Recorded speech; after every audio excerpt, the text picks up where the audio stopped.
Welcome to our channel. నేను మీ సంగీత. ఈరోజు మనతో ఫినాన్షియల్ అడ్వైజర్ సామల ముకేష్ ఉన్నారు. వారితో మాట్లాడదాం. నమస్కారం సార్. నమస్తే అండి. సార్, మన చేతుల్లో రోజు ఉదయం లేచిన దగ్గర నుంచి నైట్ పడుకునేంత వరకు కరెన్సీ తిరుగుతూనే ఉంటుంది. కానీ ఆ కరెన్సీ ఎక్కడ ప్రింట్ అవుద్ది, ఎలా ప్రింట్ అవుద్ది, తర్వాత నెక్స్ట్ అసలు డేలనా లేకపోతే మంత్లా లేకపోతే ఇయర్లీ ప్రింట్ చేస్తూ ఉంటారా? అసలు దీని మీద ఎవరికి కూడా అవగాహన ఉండదు. ఒక్కసారి మా కోసం అసలు ఈ కరెన్సీ గురించి పూర్తి స్థాయిలో ఎక్స్ప్లెయిన్ చేయరా? కరెన్సీ మొత్తం under control of central government.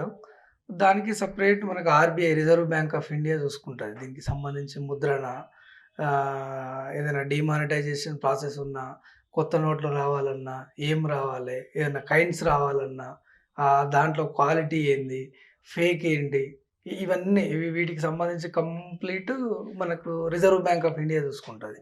కాకపోతే మనకేంది అనంటే 2 రకాల కరెన్సీలు అవైలబుల్‌లో ఉన్నాయి. Once paper notes, kinds. Paper notes వచ్చేసి ఒక ఆర్‌బీఐ కిందనే ఉంటాయి ఇవి. ఒకటి నీకు కైండ్స్‌కి సంబంధించి ఒకటి ముద్రణ అవుతుంటది. ఇప్పుడు మనకు కైండ్స్ అనేవి ఎక్కడైతే అంటే మింట్స్ అని ఉంటాయి కదా! మనకి ఇప్పుడు ఎగ్జాంపుల్ హైదరాబాద్‌లో కూడా ఉన్నాయి మింట్స్. ఇలాంటివి ఒక 4 మింట్స్ ఉన్నాయి ఇండియాలో. 4 దగ్గర ఉన్నాయి. అక్కడ వాటికి సంబంధించినటువంటి తయారీ అవుతుంటది. మనకి పేపర్ కరెన్సీ వచ్చేసి మాత్రం మన ఈ మింట్స్‌కి సంబంధించి security printing and minting corporation of India అని ఒకటుంటది. ఇది కార్పొరేషన్ కంపెనీ అనంటే మనకు గవర్నమెంట్‌కి అనుసంధానమైనటువంటి కంపెనీ. ఇందులో కాయిన్స్‌కి సంబంధించినయి ప్రింటింగు, మానిటరింగు ఇదంతా ఇది చూసుకుంటది. మీకు కరెన్సీకి సంబంధించి వచ్చేవరకే భారతీయ రిజర్వ్ బ్యాంకు నోట్ ముద్రణ ప్రైవేట్ లిమిటెడ్ అని చెప్పి ఇది ఆర్‌బీఐ అండర్‌లో ఉంటది ఇది. దీనివి ఒక 2 సెంటర్స్ ఉన్నాయి. మీకు మింట్స్ అయ్యేవి ఒక 2 సెంటర్స్ ఉన్నాయి. ఆ 2 సెంటర్స్ ద్వారానే మనకు ఈ మనీ సర్క్యులేషన్ మొత్తం జరుగుతది. అంటే మీరన్నారు కదా ఇండియా మొత్తంలో 4 ఉన్నాయని. ఈ మింట్ వే అని. సో అవి ఎక్కడెక్కడ ఉన్నాయి సార్? మీకు మహారాష్ట్ర, మధ్యప్రదేశ్‌లోనేమో ఈ మింట్స్‌కి సంబంధించి ఉన్నాయి. ఓకే. నాసిక్, దేవాస్‌లో. ఆ! మనకి కరెన్సీ వచ్చేసి మీకు మైసూరు, సల్బోనిలో ఉన్నాయి. ఓకే. కంప్లీట్ ఇక్కడ నుంచి వాటి ముద్రణ, ఎక్కడ తీసుకెళ్ళాలి, వాటి బ్యాక్ ఏమైనా డీమానిటైజేషన్ అయినటువంటి నోట్స్ వస్తే ఏం చేయాలి, అన్నీ ఈ 4 కేంద్రాలలో మాత్రమే జరుగుతాయి.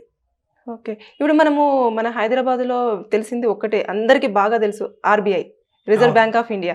సో ఈ రిజర్వ్ బ్యాంక్ ఆఫ్ ఇండియా అనేది మన హైదరాబాద్‌లో ఒక్క దగ్గరనే ఉందా సార్? ఇంకా మిగతా చోట్లలో కూడా? నేను కూడా అనుకుంటుండేవాడిని.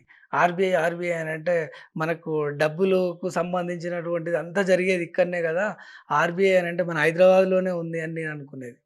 కానీ ఇలాంటివి 19 ఆఫీసెస్ ఉన్నాయి ఆర్‌బీఐకి ఓహ్! ఇండియాలో. ఓకే. ఒక్క దగ్గర నుంచి ఆపరేషన్ అనేది సాధ్యం కాదు కదా! హ్మ్. హ్మ్. మనకి మీరన్నట్టు ఇంతకుముందు కూడా ఆర్‌బీఐ అనంటే ఈ ఆర్‌బీఐ ఆఫీసులనే ప్రింట్ అయితాయి అని కూడా అనుకునేవాడిని నేను. యాహ్! ఆ డౌట్ కూడా ఉంటది చాలా మందికి. నేను లిటరల్‌గా నేను అనుకునేది. ఎందుకంటే మన ఆర్‌బీఐ ఆఫీస్ ముందుకు పోతే చినిగిన నోట్లు తీసుకుంటాం అని చెప్పి వాళ్ళే ఎక్కువ ఉంటారు. క్యూలో ఎక్కువగా నిలబడేవాళ్ళు. ఉపయోగం ఉంటుంది. అరే! ఇవి తీసుకపోయి ఇక్కడనే ప్రింట్ చేస్తారేమో అనుకునేది. కానీ వీటికి సంబంధించిన మింట్స్, ప్రింటింగ్‌వి అక్కడుంటాయి. వీటికి సంబంధించి ఆపరేషన్ అంటే ఫ్లెక్సిబిలిటీ కోసం 19 ఆఫీసెస్ ఎస్టాబ్లిష్ అయ్యి ఉన్నాయి ఇండియాలో. Okay sir. ఇంతకుముందు మీరు చెప్పినట్టుగానే మీరు బయట మనము చిరిగిపోయిన నోట్లు ఇస్తే మేము మళ్ళీ మీకు డబ్బులు తక్కువ చేసి కొంచెం హ్మ్. ఇస్తామని అలా కట్టలు కట్టలు పట్టుకొని అవును. ఉంటారు. సో అది వాళ్ళు బ్యాంక్ వాళ్ళు పెట్టిన వాళ్ళేనా? లేకపోతే ఎలా సార్ అది కాదు. లీగల్‌గా? వాళ్ళు ప్రైవేట్ వ్యక్తులు. వాళ్ళు సొంతంగా చేసుకునేవాళ్ళు. హ్మ్. అయితే మనకి చినిగిన నోట్లు ఎట్లా తీసుకోవాలి, ఏంది అనే దానికి ఒక రకమైన గైడ్‌లైన్స్ ఉంది ఆర్‌బీఐది. ఎలా అనంటే నోట్‌లో 40% ఉంటే దాని వాల్యూ ఎంత? మన నోట్ చినిగిపోద్ది గదండీ! ఆ! ఆ టోటల్ దాని మీద ఒక 40% నోట్ ఉంటే ఎంతియ్యాలి? హ్మ్. 50% దాదాపు స్కేల్ ఆఫ్ మెజర్‌మెంట్ ఉంటది. ఓకే. దాని ప్రకారం ఇస్తారు. ఇవి బ్యాంకోళ్ళ కంటే, ఆర్‌బీఐ వాళ్ళ కంటే మీరన్న వాళ్ళకే ఎక్కువ తెలుస్తాయి. ఓకే. అంత పర్ఫెక్ట్ ఉంటారు వాళ్ళే. హుహు. అంటే గైడ్‌లైన్స్ వాళ్ళు తీసుకుంటారా సార్? అంటే లేకపోతే వాళ్ళకు వీళ్ళు ఇన్‌స్ట్రక్షన్స్ రెగ్యులర్‌గా చేసే పని అదే గదా! హ్మ్. వీళ్ళు చినిగిన నోట్లన్నీ తీసుకపోయి మళ్ళీ వీళ్ళు ఒరిజినల్ నోట్స్ తెచ్చుకోవాలి గదా! ఇచ్చినప్పుడు. ఏది ఎంతకు పోతుంది, ఎలా పోతుంది అనేది బాగా ఇన్ డెప్త్ అవగాహన ఉంటది వాళ్ళకి. హుహుహు. అక్కడ ఉండే వాళ్ళతో పోల్చుకుంటే గూడా. ఓకే. కాబట్టి ఇక్కడ వాళ్ళు ప్రాఫిట్ చూసుకొని చేస్తుంటారు వాళ్ళది బిజినెస్. ఓకే. మీరన్నట్టుగా ఈ నోట్స్ ప్రింట్ గానివ్వండి, కాయిన్స్ ప్రింట్ గానివ్వండి. అంటే రోజులో ఇంత ప్రింట్ చేయాలి లేదంటే సంవత్సరంలో ఇంత ప్రింట్ చేయాలని ఉంటుందా? ఎలా ఉంటుంది సార్ అసలు ఆ ప్రింటింగ్ అనేది? రోజు ఇంత ప్రింట్ చేయాలని అలా ఏమి ఉండదండి. హ్మ్. జనరల్‌గా ఏందంటే ఇయర్‌లీ ప్లాన్ ఉంటది. ఓకే.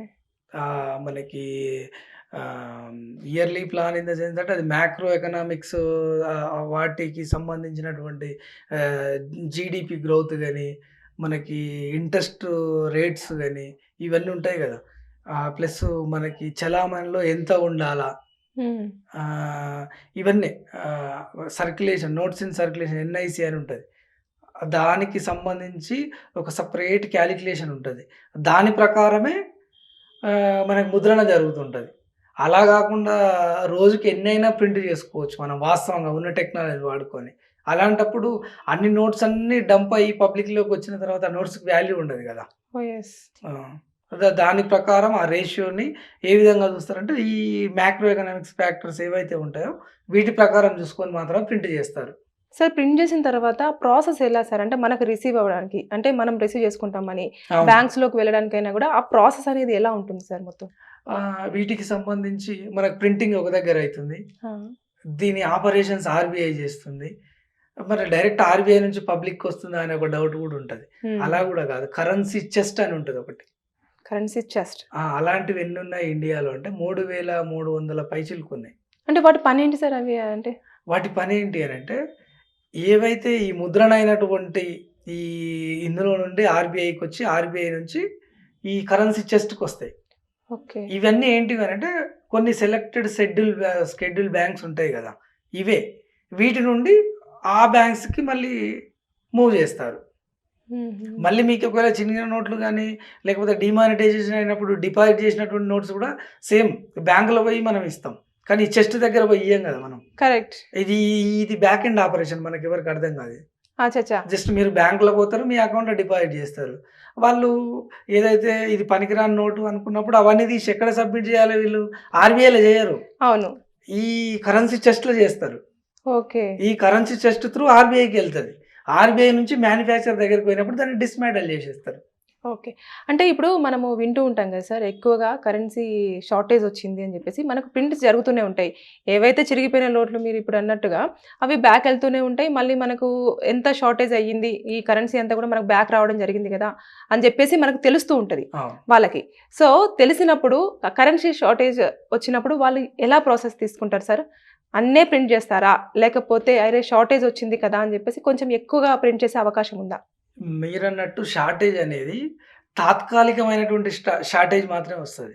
ఓకే. ఈ ఈ ఈ షార్టేజ్‌ని జూసి మనకు ప్రింటింగ్ అనేది బెటరు. హ్మ్. ఆల్రెడీ నోట్స్ ఇన్ సర్క్యులేషన్ అని జెప్పి ఎన్ఐసి అని ఉంటది. అది ఆహ్, దాన్ని డిసైడ్ జేసే ఫ్యాక్టర్స్ అన్నీ మాక్రో ఎకనామిక్స్ ఫ్యాక్టర్స్ ఉన్నాయి గదా! ఓకే. కానీ ఇక్కడేదో షార్టేజ్ వచ్చినాయి. ఎప్పుడైనా పోయినప్పుడు బ్యాంక్‌లో డబ్బులు లేవు అనంగానే అక్కడి నుంచి ప్రింట్ అయ్యి వస్తాయి అనేది తప్పు ఆలోచన అది.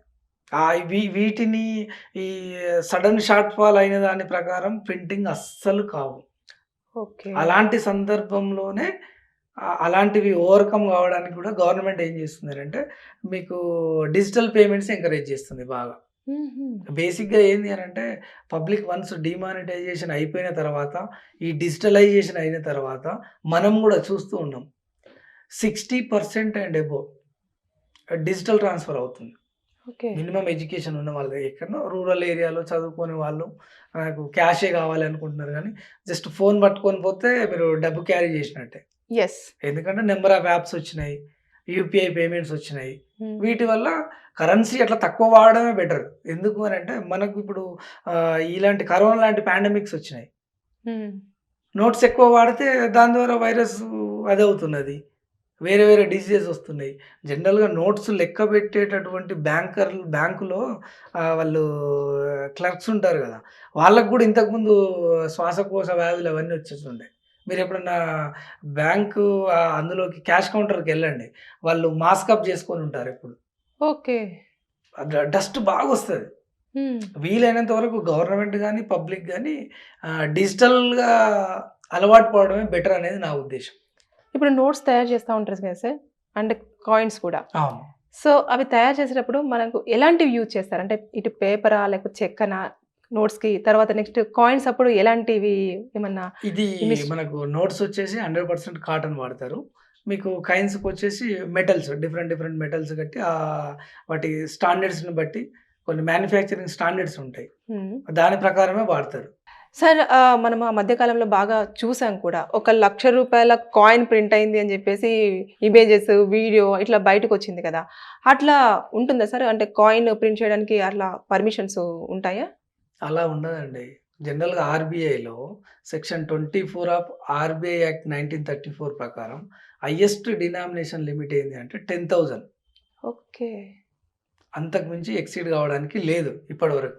ఒకవేళ ప్రింట్ చేయాలన్నా అదొక పెద్ద ప్రాసెస్, సెంట్రల్ గవర్నమెంట్ ప్రాసెస్ అది. హ్మ్. వాళ్ళు ఆ సెక్షన్‌లో అమెండ్‌మెంట్ తీసుకొని రావాలి. అంత హ్మ్. అవసరం కూడా పడదు బహుశా. హ్మ్. ఇప్పుడు ఆల్రెడీ ఇప్పటికే 2000 నోటు అనేది హయ్యర్ డినామినేషన్ అయ్యి ఎందుకు చేస్తున్నాము ఇది అని చెప్పి కొంచెం సర్క్యులేషన్ కూడా తగ్గింది, మీరు చూసుంటారు. యెస్. కాబట్టి హైయెస్ట్ 10,000 మీరు ఆ 1,00,000 కాయిన్ వచ్చింది అనేది కంప్లీట్‌లీ ఫేక్ అది.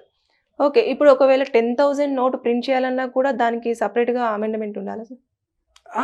మీకు ఇది సెక్షన్ 24 ఆఫ్ ఆర్‌బీఐ యాక్ట్ 1934 అయితే మీకు ఇచ్చింది లిమిట్. లిమిట్. 10,000 వరకు ఇచ్చింది. ఓకే. దానికంటే పైన పైన ఉంది. కావాలి అని అన్నప్పుడు అంత అవసరం పడదు వాస్తవంగా. ఆల్రెడీ దూరదృష్టితోనే అది చేసి పెట్టినారు.